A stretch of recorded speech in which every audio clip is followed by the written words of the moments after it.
શિયાળાની શરૂઆત થતાં જ શરદી અને કફના દર્દીઓમાં વધારો થયો છે।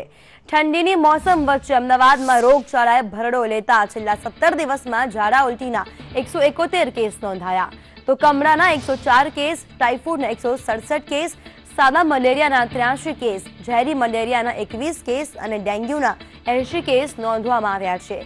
ત્યારે સ્પષ્ટ એવું લાગી રહ્યું છે કે તંત્ર રોગચાળો રોકવામાં નિષ્ફળ સાબિત થયું છે।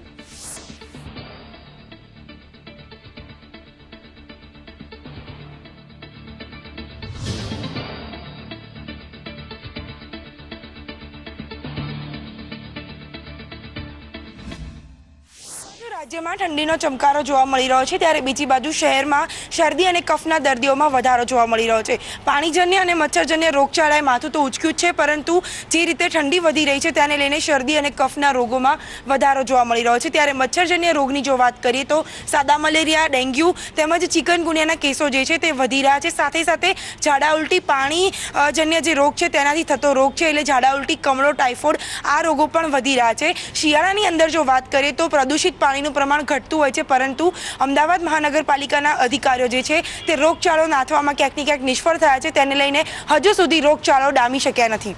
રાજેશ ગજ્જર સાથે પ્રિન્દા રાવલ, સંદેશ ન્યૂઝ, અમદાવાદ।